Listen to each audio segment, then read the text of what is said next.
Hello good morning नमस्ते सबैजनालाई र साथीहरू हामी चाहिँ यहाँ अहिले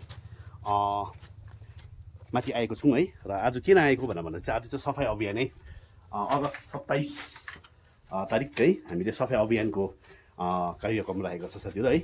र यो चाहिँ हाम्रो मेन चाहिँ टार्गेट चाहिँ छ तपाईँको माथि लकेटारलाई है। त्यहाँ चाहिँ एकदमै उयो भएको छ नि त, नारीहरू बुझेको छ है। त्यसले गर्दाखेरि चाहिँ मैले झ्याम्पल र यो बेलचा चाहिँ लिएर आएको छु साथीहरू है। र यहाँ पनि एकदमै मैला थियो है। र यहाँ पनि हामीले सफा गऱ्यौँ र मैला यति मैला निक्लेको छ है। र हामीले म र अरुणले चाहिँ यहाँ गर्दैछौँ, ज्यादा चाहिँ अरुणले गर्दैछ र म चाहिँ यता गफ मात्रै दिँदैछु है। र हेर्नुहोस् है साथीहरू, हेर्नुहोस् है, यो चाहिँ हो चौथारा है। र यहाँ चाहिँ एकदमै मैला बेसी भएको थियो है। अनि हामीले सफा गऱ्यौँ। आज सफाइ अभियान हाम्रो सुरु गऱ्यौँ यहाँबाट। र साथीहरू तपाईँहरूले जो कोही पनि हुनुहुन्छ है यहाँ विश्राम गर्ने है, तपाईँहरूले यो कागजहरू चाहिँ सिसाहरू चाहिँ नफ्याँकिदिया जाओस्, किनभने यहाँ चाहिँ बिसाउने जग्गा सफा राख्नुपर्छ हामीले। र यहाँनिर डस्टबिन छ है, त्यो डस्टबिन युज गर्नु होला साथीहरू भन्नु चाहन्छु।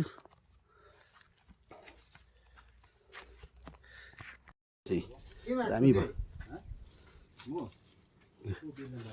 सफा भयो यहाँ चौथारा चाहिँ दामी भयो, दामी। यहाँ धरमले यहाँ गर्दैछ।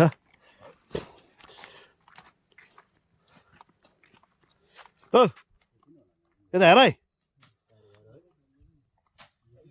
दुई भाइले सफाइ गर्नु हुँदैछ। र अब हामी चाहिँ फेरि माथि जाने, लकेटार जाने। लकेटारमा चाहिँ त्यहाँ चाहिँ गरिहाल्ने, त्यहाँ चाहिँ एकदमै घारी भएको छ है। र यहाँ त यतिको त ठिकै छ नि। ल त साथीहरू हामी चाहिँ आइपुग्यौँ लकेटारमा है। र यहाँ चाहिँ यो जग्गा चाहिँ हो लकेटार। र यहाँ चाहिँ यस्तो भएको छ, हेर्नुहोस् है, यहाँ हेर्नुहोस् यस्तो घारी भएको छ आज भनेर आएको है। र हेर्नुहोस् यस्तो भएको छ यो, यस्तो भएको छ, हेर्नुहोस् है। काटिन्छ काटिन्छ, ल हेर्नु है, यस्तो छ है यो जग्गा चाहिँ यस्तो। यहाँ चाहिँ हामीले अहिले पकाउने जग्गा, र यसलाई चाहिँ अलिकति साफसुथरा गर्नुपर्छ है।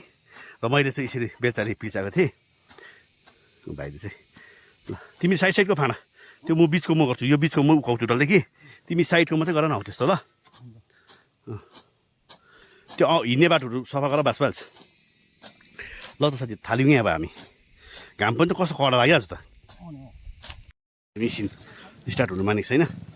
र हाम्रो सबै मेम्बरहरू पनि आइपुग्नु भयो। अनि अब यहाँ चाहिँ हाम्रो पकाइ थुलाइ यहाँ हुँदैछ। ल यहाँ नै यहाँ पनि छ। ल यहाँ चाहिँ यो नाली खोलेको, यो चाहिँ एकदमै ब्लक गरेको छ, हेर्नुहोस् न। यो ब्लक चाहिँ किन गरेको भनेर भन्दाखेरि चाहिँ यहाँको त पिकअपवालाहरूले चाहिँ यहाँनिर माटो के भन्छ सिमेन्टको डल्ला हालेर चाहिँ यहाँबाट चाहिँ उहाँ परेको त यो मैलाहरू फ्याँक्नु। हेर्नुहोस् त, यो मैलाहरू यहीँ आइपुगिसक्यो है साथीहरू। यहाँ हेर्नुहोस्, यस्तो त गर्नु भएन नि त हौ। अन्त यस्तो चाहिँ गर्नु हुन्थेन। यहाँ हेर्नुहोस् यो खालके डल्लाहरू चाहिँ यहाँ नालीमा बुचाएर चाहिँ उनीहरूको मैला फ्याँक्ने, यहाँ मैला ढङ बनाएको छ यो चाहिँ। र हामीले चाहिँ सालु नै सफा गर्छौँ, उनीहरूले चाहिँ यो मैला गर्ने। र यसको लागि चाहिँ के भन्नुहुन्छ साथीभाइहरू कमेन्टमा चाहिँ भनिदिनुहोस् है। यहाँ हाम्रो धरम साथीले फाँड्दैछ। क्लियर भयो, क्लियर भयो, अब चाहिँ मोटामोटी क्लियर भयो। ल यहाँ अरुणले गर्दैछ, यहाँ हाम्रो भाइहरूले गर्दैछ धमाधम।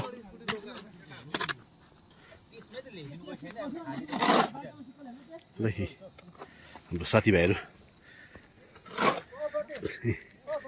पुरा क्लियर गऱ्यो यहाँ बट्टाबट्टीहरू पनि। ल दामी भाइ,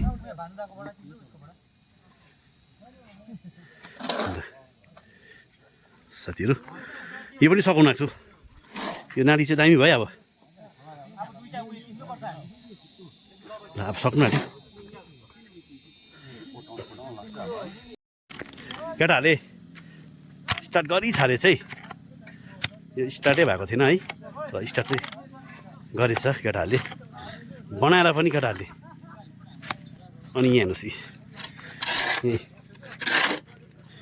सक्नु आँट्यो हामीले माथिको चाहिँ डल्लै ब्लक छ नानी हेर्नुहोस् यो ब्लक चाहिँ यहाँनिर त्यो सिमेन्टको ढेलाहरू हालेर चाहिँ ब्लक गरेको है साथीहरू हेर्नुहोस् यत्रो ब्लक थिएछ यहाँ हेर्नुहोस् पुरा ब्लक छ अन्त यहाँदेखि नै तपाईँको पानी बाहिर आउँदै थियो अन्त भन्नु त बाटो खप्छ बाटो खप्दैन नि त र हामीले अब सक्नु आँट्यौँ यहाँ तल पनि केटाहरूले सुरु गऱ्यो त्यहाँ चाहिँ चाम्रो होला अझै त्यहाँ चाहिँ डोजर कुदेको हो यहाँ चाहिँ ल साथीहरू आम्मा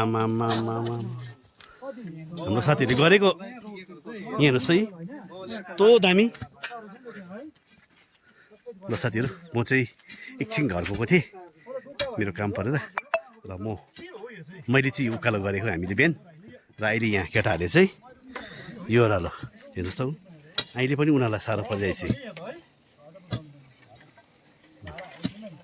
मैले यो झ्याम्पल चाहिँ नि यो झ्याम्पल र बेलचा चाहिँ मैले यही सोचेर ल्याएको हो नि त यही सोचेर ल्याएको मैले चाहिँ ल हेर्नु नि ल अब यहाँ चाहिँ तपाईँहरूले माटोहरू नफ्याँकिदिनु होला मैलाहरू नफ्याँकिदिनु होला है म यो भिडियोद्वारा तपाईँहरूलाई भन्नु चाहन्छु है यहाँ हामीले यसरी सफा गरेको छौँ चिप्लो छ नि त चिप्लो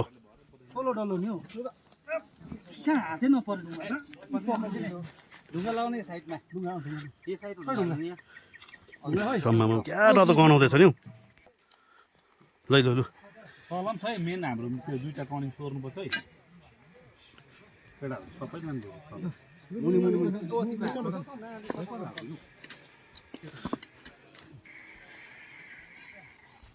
लु लु लु लु लु लु एक जोक बल्छ नि तपाईँको त यति मेरो बल छैन नि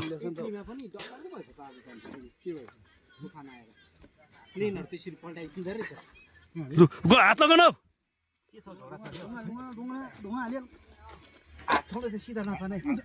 चिप्लो ढुङ्गा छ कि यो ढुङ्गा हाल्नु न ढुङ्गा त हालेको हेर्नु यस्तो डरलाग्दो चिप्लो छ ढुङ्गा त्यहाँदेखिको पर पुऱ्याइमै साथीहरू कम त साह्रो पऱ्यो नि त हौ त्यसै भयो लु लु लु लु सक्नु अरे अब यो यति खोल्नु पायो भने चाहिँ ढुक्कै हुन्छ है हामीलाई होइन खोल्दा एकछिन ल्याउनु पानी ल पानी बग्यो ल हेर है पानी बग्यो पानी पनि ठिकै आयो माथिबाट हो दामी भयो ओपनिङ पनि भइहाल्यो त अन्त हो अरुण हेर भिजेको है हामी सक्सेस भयो ल अरुण तिम्रो यहाँ दुलो बनाऊ न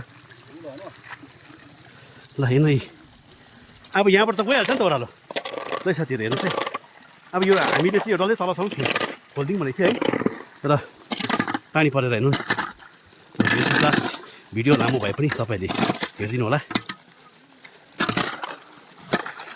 स्टेप रहेछ यहाँ स्टेप रहेछ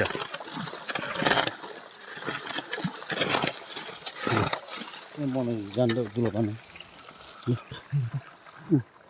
जान पक्राउ यो त अब यो जाँदैछु साथीहरू म दुलो बनाउनु जान्छ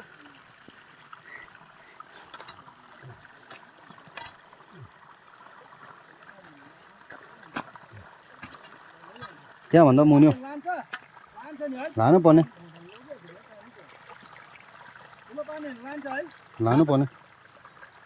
कमुलो गराएको त नि के गरेको देखाउनु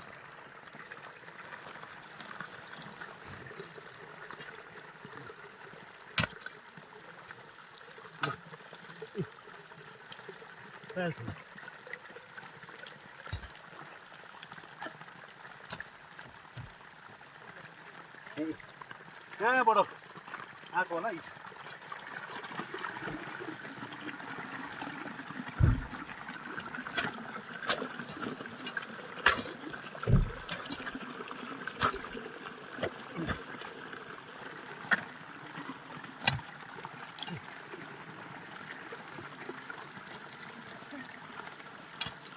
बेलचा दिनु लिनु त यहाँ है आमा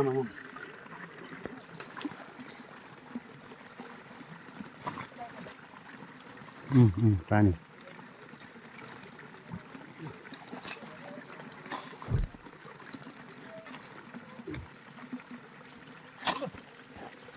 देखो देखो